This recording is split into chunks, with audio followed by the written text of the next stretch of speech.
All right. What is your? Let's see my mouse. What is your full name? My full name is Todd Martins. It's Martens. How do you spell that last name again? Martens. Okay. And what is your position in the police force? I'm currently the Assistant Chief of Police.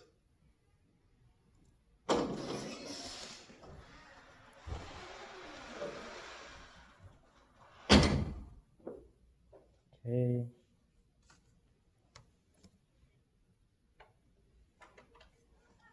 And what is your work address? I don't know why it says that, but Work address here is 1177 West Woodside. no, not like I'm sorry, your email. It's Todd M. TODDM as in Mary at mcpcity.com.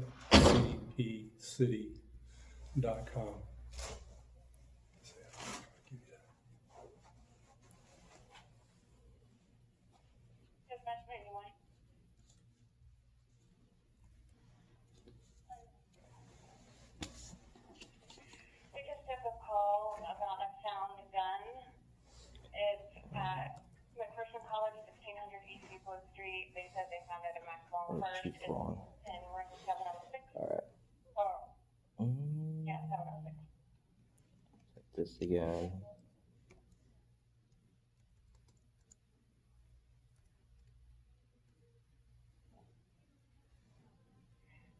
Dispatch 91, they're actually at 706 Maxwell. Kind of a slow typer here. That's all right.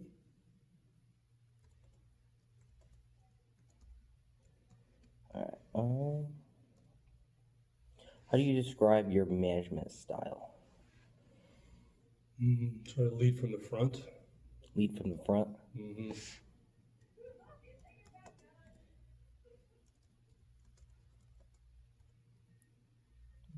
And can you describe that a little bit more? Well, basically, you're leading people and you're basically showing them what they need to do, and you do it by, a lot of times, by example.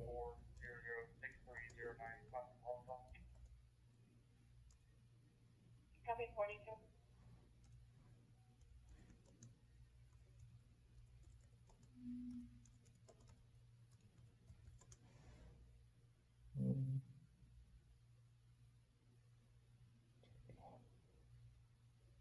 How did you develop your management over time? Doing a lot of supervisory type classes and trainings and stuff. Been doing this for 36 years, so been to a lot of a lot of different trainings, and a lot of it is just you just pick up certain things from different trainings that you feel that will work for you to lead people. That makes sense.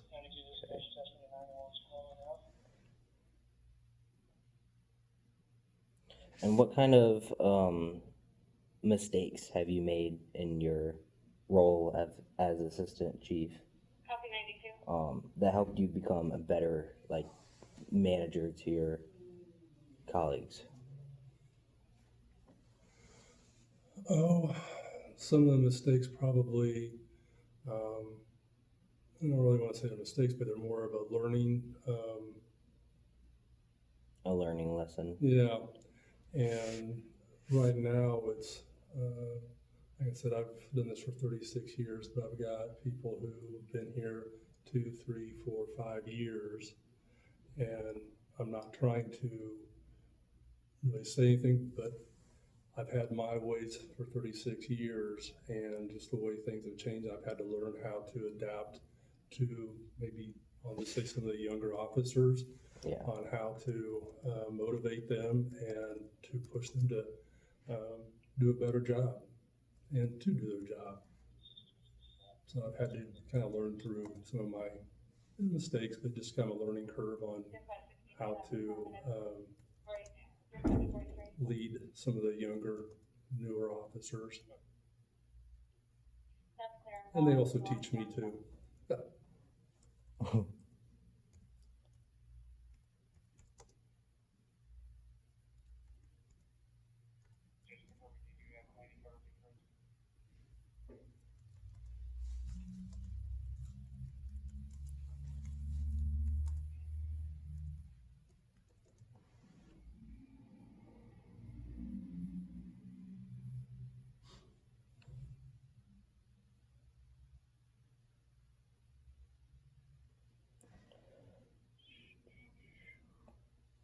Um,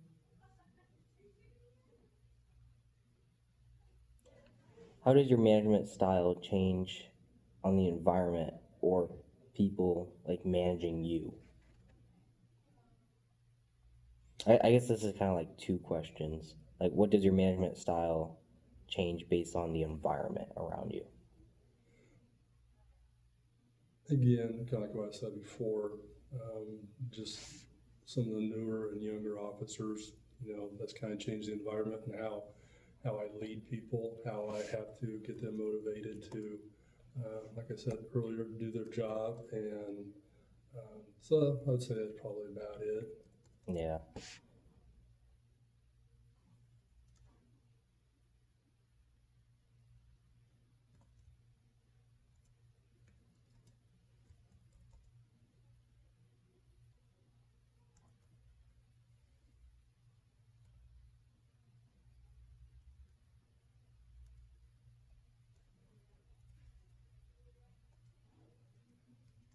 And then what about like the roles reverse? Instead of you training them training you.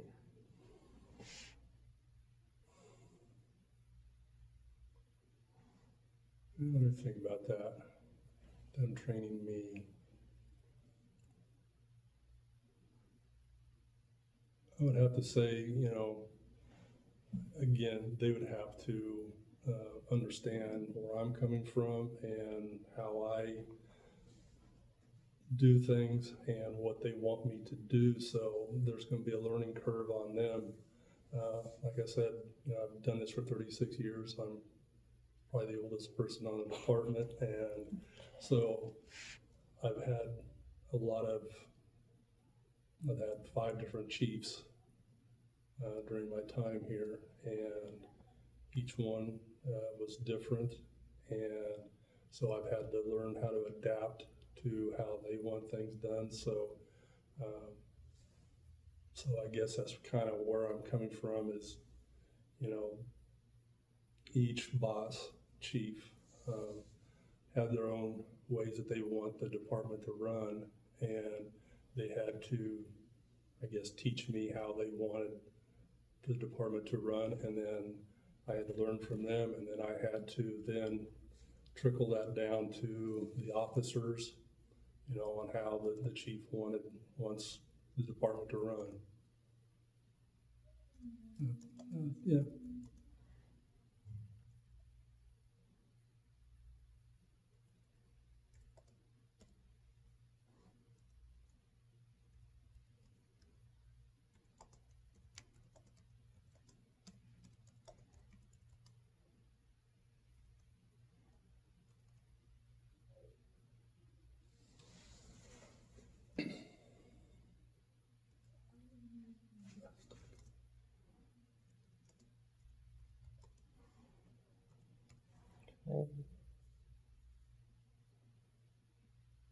And what are like some tips that you have adapting to your like leadership and your management style that would suit other people that you're managing without sacrificing your core values?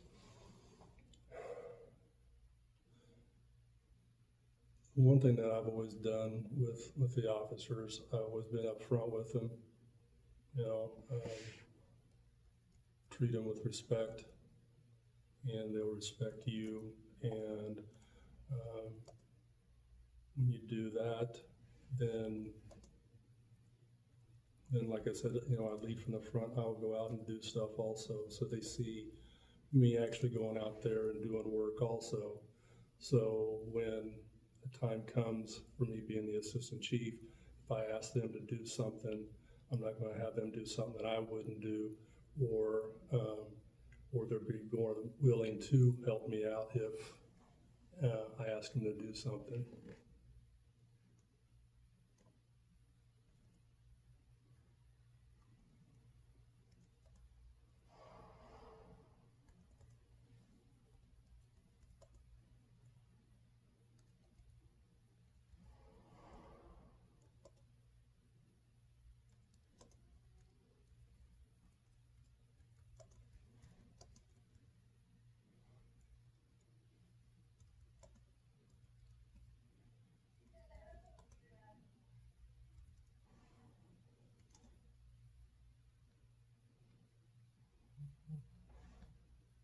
Sounds very touchy.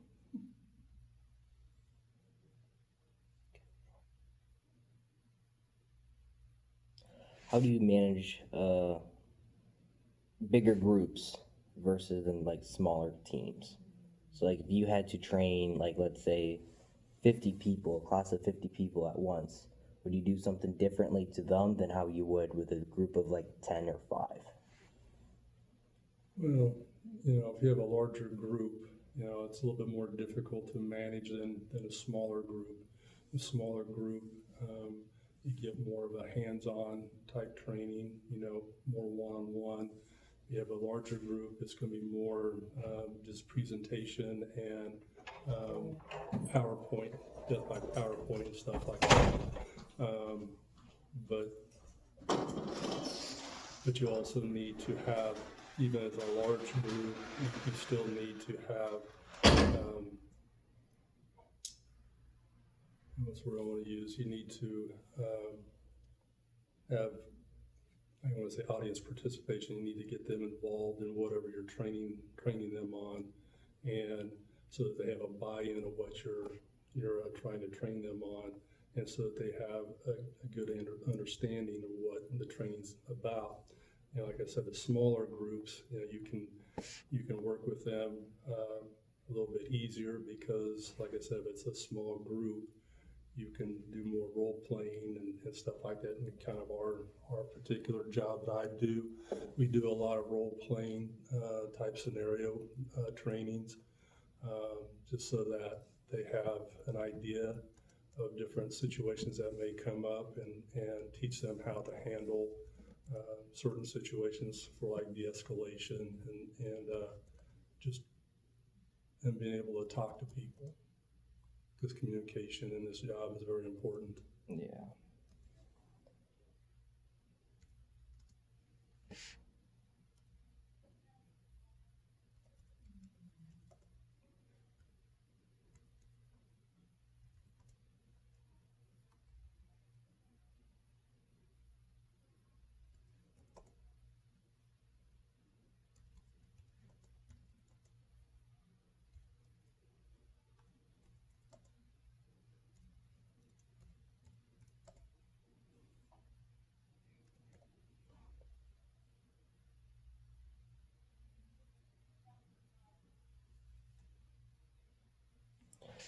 What kind of strategies would you maintain to make your communication and your management more effective in the bigger group and the smaller group?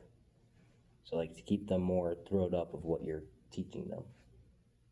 Well, like I said, in a larger group, you gotta captivate them. You have to get them engaged into conversations and try to open up dialogues on whatever you're training on or what you're trying to convey to them. And so other people may have the same kind of questions, but they don't want to ask the question, but somebody else, so you try to get the people engaged into the training. And the smaller groups, like I said, it's the strategies would be about what I said earlier, just More hands-on and stuff. Yeah. I guess I'll paste that.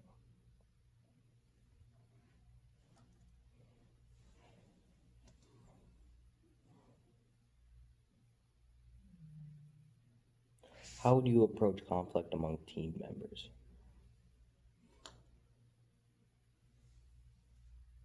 between, Like if one, between two officers? yeah, Okay.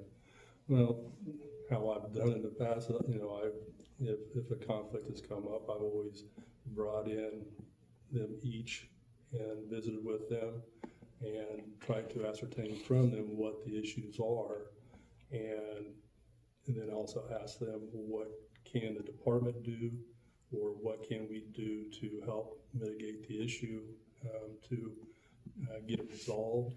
And then when I get all the information, then I'll bring them in together and then try to figure out, to try to, I lost the word I wanted to use, but, resolve. yeah, resolve, but, there's always gonna be some give and take, what the problem is, what the other person is doing or not doing. And we'll just try to figure that out to, make more of a compromise and to make them understand that they're on a team, and they gotta work together, and in this job, you've got to, be a team player, because you're gonna rely on that other person at some point, and, need to be able to work together. And if there's an issue, we just need to address it and try to resolve the issue and work through it and continue.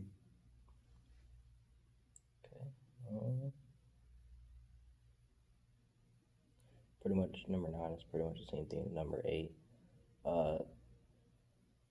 The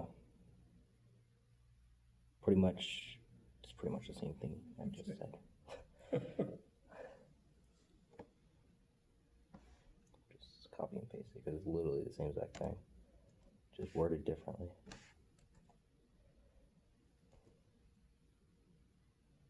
All right.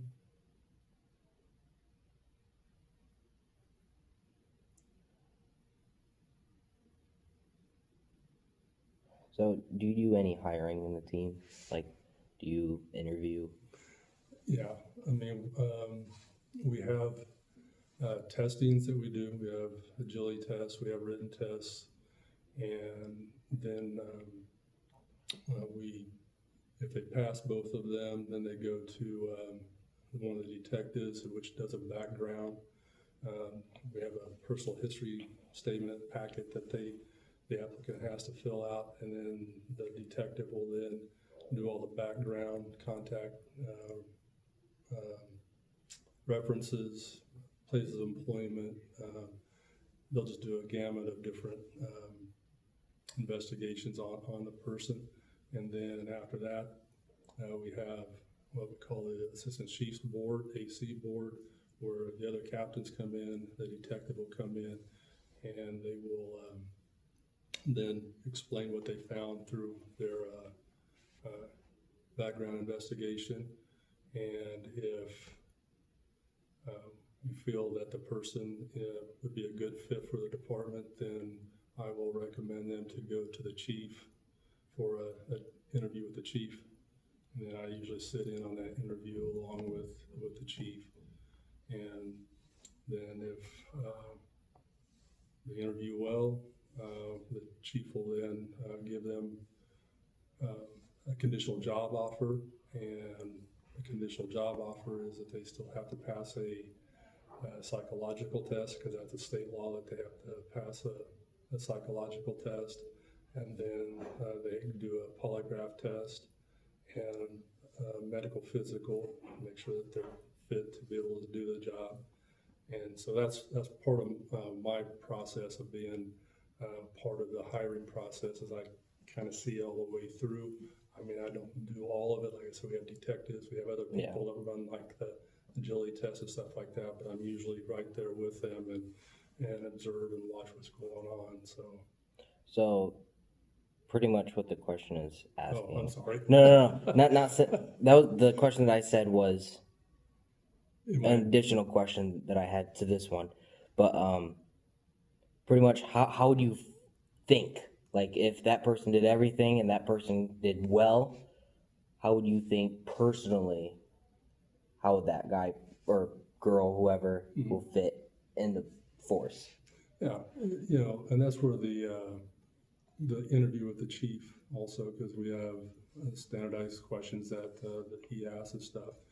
And we just get a good feel. I think I'm answering your question. Maybe tell me if I'm going on a tangent in a different direction, but that's where we learn a little bit more about the individual, Yeah. whether we feel like they're going to be a good fit for our department. Um, you know, it's when people interview, I mean, they can make them sound real good, you know, and but we just want to make sure that just by talking to them, we're just more or less just on one-on-one. Well, it's the chief and I, but just going to ask them a little bit about themselves, and we just want to know a little bit about them, and we explain our department, whether they feel like they would be a good fit, and listening to their answers to our questions, we then make a determination if we feel like they'd be a good fit. So it's basically just kind of a sit down talk with them and get to know them. Yeah. But like I said, then they do a polygraph test and a psych test. So sometimes the psych test and the polygraph, even though we think they'd be a good fit, sometimes that stuff will then all of a sudden knock them out of the running though too. Yeah. So what kind of like qualities do you look in a team member as you're hiring them? Well, with this job, you got to have somebody that is fairly quick thinking, because a lot of the situations that we deal with, you don't know what you're going to get into, and you have to do some really quick thinking and make good decisions. And we want them to understand it's a team player. We also need them to understand that this is a job that's 24/7, meaning that we have to make sure that the streets are covered and the shifts are covered. Yeah. So there's going to be a lot of times where you're going to be missing holidays, birthdays, and stuff like that. And so we make sure that they understand that, and if they feel like this is something that they'll be willing to do, then we'll maybe push them through or give them a conditional job offer. Did I answer that question? Yeah. Okay. Um. Sometimes I go off on a tangent.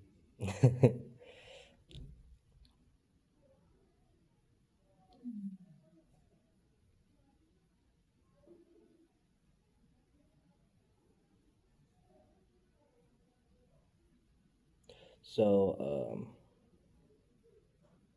what does leading by example mean to you? Kind of like what I said earlier. I try to lead by example. That means that I'll go and go out on the street, even though I'm not a patrol officer anymore. My job is basically, being in the office and taking care of administrative stuff. But I'll still go out, back them up, and help out. And that way, then they know that I've got their back, and I know that then they'll have my back. And like I said earlier, with me going out there and leading by example, and doing the right thing, then I'm hoping that they learn to do the right thing too. Mm-hmm.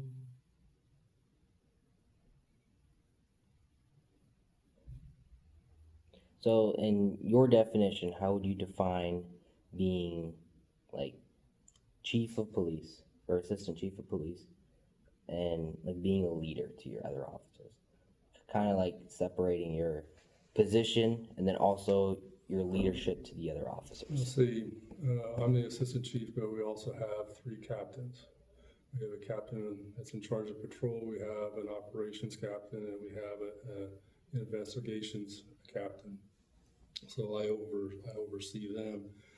So if there's an issue, I usually go to them and basically, hey, you're the captains, you deal with the issues. If you're not going to be able to handle the issues, then they come to me then. Or if you can't resolve the issue, then you come to me.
Last question.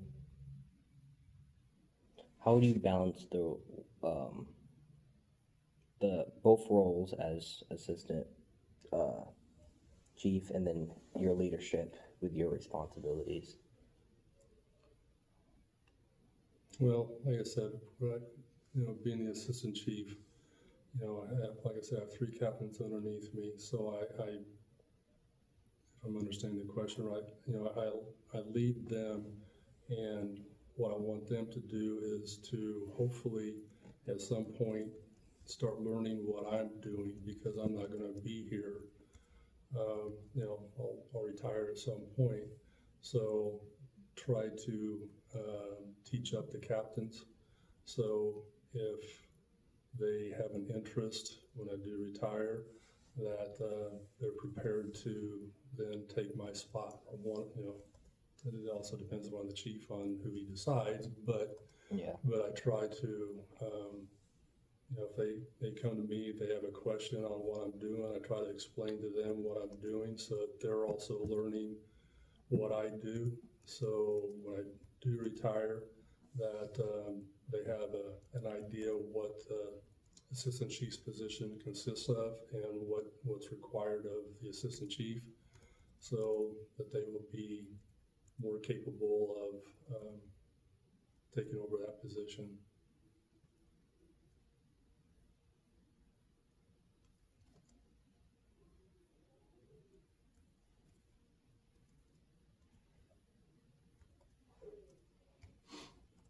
All right.